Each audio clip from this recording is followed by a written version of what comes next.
Dear students, in this video, we are going to discuss about the circular motion.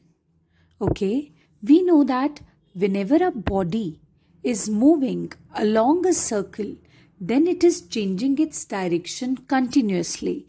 If you want your hand to traverse this circle, you will observe that your hand is consistently changing its direction to move along this circle.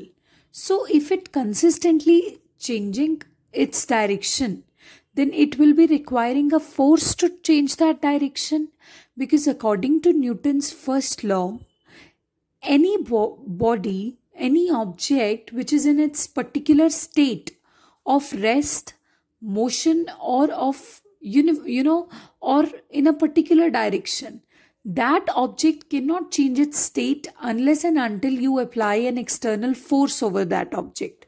So this means if the body is moving along a circle, some force is keeping it along the circle, because when you're moving along a circle, you are consistently changing your direction. Don't you think that? To just move along this circle. But Newton's first law says that you cannot change your direction without any application of force. So this means there is some force which is acting towards the center, and that force is again and again changing the direction of the object. That force is known as centripetal force, and that is simply equal to mass into centripetal acceleration. Centripetal acceleration has the magnitude v square upon r, where v refers to the velocity of the object, r refers to the radius of the circular path in which the object is revolving. Okay. After that, you have centrifugal force. Now, Newton also gave us a law which says that no force exists singly in nature. Forces exist in pairs of equal and opposite forces. So if centripetal force is something which is attracting the object towards the center and it is keeping the object to move in a circular path, so as a reaction to it, there will be centrifugal force. When something is moving in a circular path, centrifugal force tries to divert that object from circular path and bring it back to the straight line path. So that tendency of the body, by virtue of which it tries to regain back its straight line path, that is known as centrifugal force.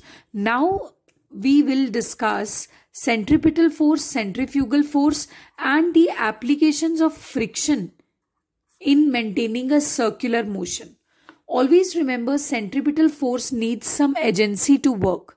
Every force can act as an agency to centripetal force. Like if you want to move along a circle,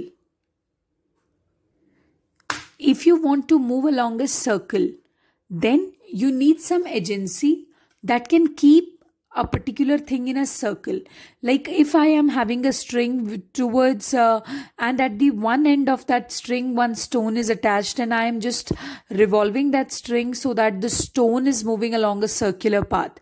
Now as soon as I'll just release that string, I'll stop applying the force, the stone will fly away. The stone will not move in a circular path. That is why I can say that my hand, it was consistently providing a force, a muscular force, which was converting into centripetal force, which was revolving the stone. As soon as I removed the agency, then what happened? Centripetal force also vanished. So you require some force for the centripetal force to act upon.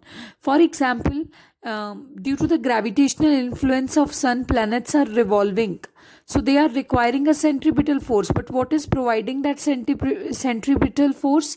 The sun's gravitational force is providing that centripetal force. Okay, so after that you have an application rounding a level curved road. What is there in that application? Suppose a vehicle is moving, and when it's moving along a road and then it has to take a sudden turn. Now when it wants to take a sudden turn, it has to cover an arc, and when it has to cover an arc, it requires centripetal force. If it requires centripetal force, there has to be some agency of centripetal force, some force which can provide it. But ultimately what will happen when the vehicle tries to take a turn, the wheels of the vehicle have the tendency to stop that motion and to return into straight line path due to centrifugal action. Okay, but it's the force of friction which prevents the wheels to do so, otherwise the vehicle would skid. See, I repeat, the vehicle is going along a road and it has to take a turn.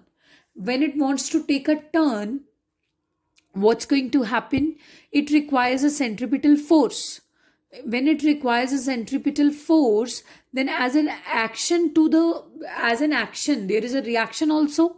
जैसे वो turn करने लगेगा, wheels की tendency होगी to come to the straight line path, to oppose any change and to leave that circular path. But eventually this will not happen because there is friction between the tires of the vehicle and the road. That friction will stop the vehicle from skidding. So this means friction is the agency of centripetal force here. It is providing the centripetal force and the object is taking a turn ultimately. So let's study how the situation is going to be. Suppose a car is coming like this. Okay. Its weight can be supposed to be acting vertically downwards, and then this will be the normal reaction. Okay. Now if it wants to take a turn like this, friction will be acting along this direction. Okay. So R equals to mg, and this friction is only providing the centripetal force. So mv square upon R should be at least equal to or less than the friction. क्योंकि जितना friction होगा road में उतना ही car skid होने से बच जाएगा. So after that we know that mu, coefficient of friction, is equal to F upon R. So F is equal to mu into R. So in place of F you will write mu into R. Okay, in place of R you will write mg. So what is the value of v that you will get? V square equals to, let's suppose equals to, because we are considering maximum velocity, mu mg divided by m into r. Mm cancel, so this becomes mu gr. So v max is equal to under root mu rg. Take the square root. So what are we getting from it? That whenever you have to take a turn, whenever you have to take a turn, you have to rely upon the friction of the road. That will give you a safe turn. If the friction is not there, the road is wet, the vehicle has chances to skid away. Okay, so this is the maximum safest velocity with which you can take the turn.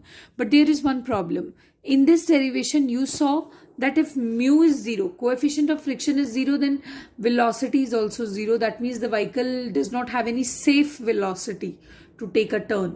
So this means, what exactly do I want to infer from this? That whenever you are just moving on a simple road, a straight road, and you have to take a sudden turn, then you would have to rely upon the road's friction for giving you a safe turn.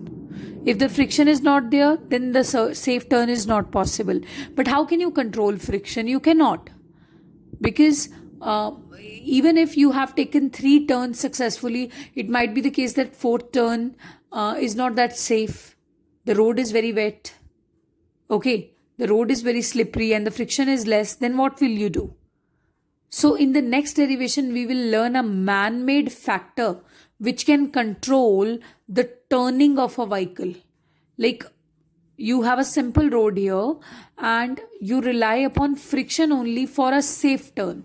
If mu is 0, then you don't have any safe velocity. But now I am going to tell you in the next video that there is something that you can do about that road which can control your vehicle from skidding. Okay, so this derivation is known as rounding a level curved road.